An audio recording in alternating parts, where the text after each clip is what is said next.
Episode 22 of Kamen Rider Zeztz proves that Yuya Takahashi has us all duped. He's got the characters duped, he's got the viewers duped, and it's interesting and it's frustrating at the same time. What is the trick that he's pulled on us? What is the wool that he's pulled over our eyes? It's this. Baku asks a very legitimate question. He's questioning what Code's true purpose is, what Code is doing. Is Code even righteous? And instead of exploring that question, which is something that we should explore, something that's thematically important to explore, Baku buys into, spoilers for 22 of Zeztz. Baku feels guilt over letting Kureha die, and ultimately over letting number 5 die. I don't remember his name, sorry. The watchdog, the guard dog of Code. And because of his guilt and because of his trauma that was sparked by his inaction, he totally buys into the idea that he has to use the power of nightmares, this awful power of nightmares, in order to become this, to become something else, to become someone else. He uses the power of Catastrum, and he basically totally wrecks Nox. And it's so satisfying to watch him wield this much power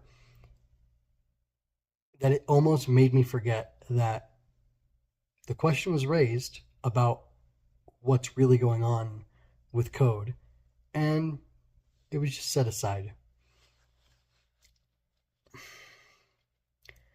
I don't think that's bad writing for now.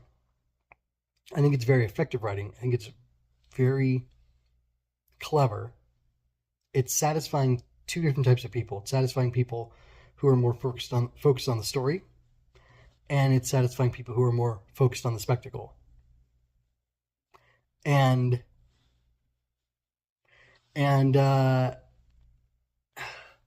it's interesting because it works on both levels. Raising the question makes it legitimate.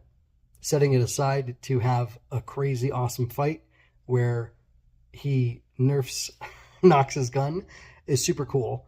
And even the fist bump with his darkness, with his evil, with the shadow, with this other thing that's the core of the power of Zeztz is interesting. Also, there's a question that's raised by Kureha, kind of invisible question, that there's something special about Baku which enables him to use the Zeztz driver.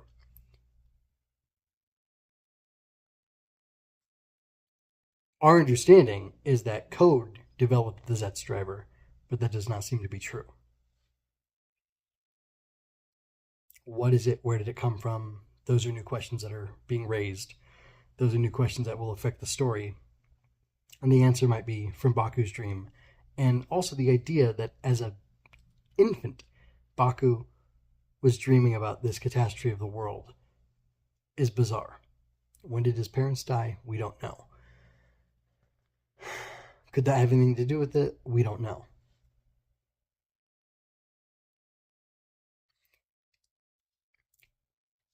For me, it's simultaneously frustrating and enjoyable, engaging, that Yuya Takahashi is able to craft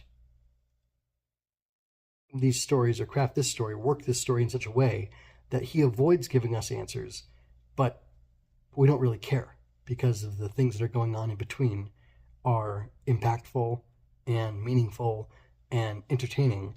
And it's something I've brought up before, and it's something I'm repeating here, but it really is shocking that Catastrum is this huge deal,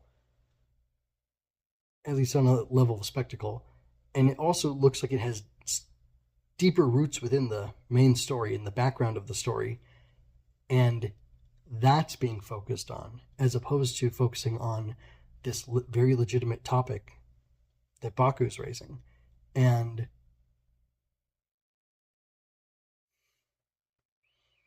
it's very interesting. It even allows us to not sit with and examine the idea of whether or not it's okay to go along with a system that is flawed and bad and might be evil, if in the short term you're able to help people. even if they're willing participants in the system. And one might be able to argue that they're not deserving of help, assistance, salvation, whatever.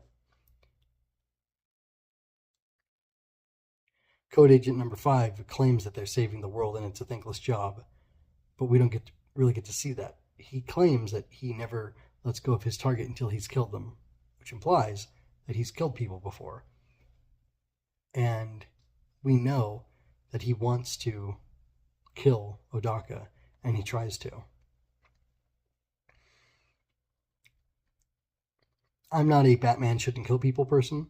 I'm a Batman should kill people person. I'm a Batman should have killed the Joker when he had the chance. And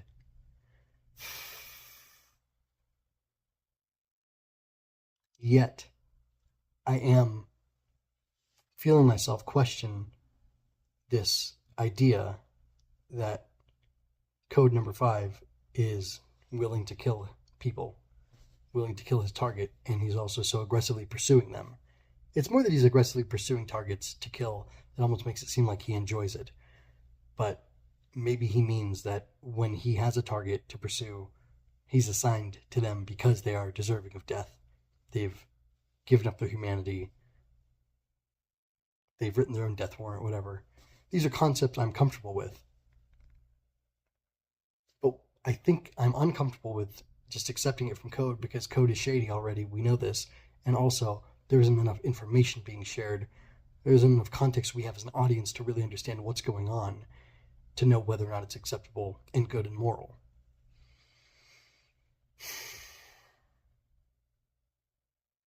What do you think?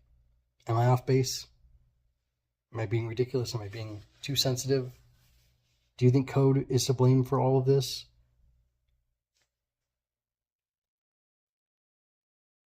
I don't know. I got other questions. Check the pinned comment for more. You can see my Zeztz playlist as well as playlists on other Tokusatsu goodness. And that's it. This is MJ with Rider Tears and Henshin Inspection signing out. Till next time.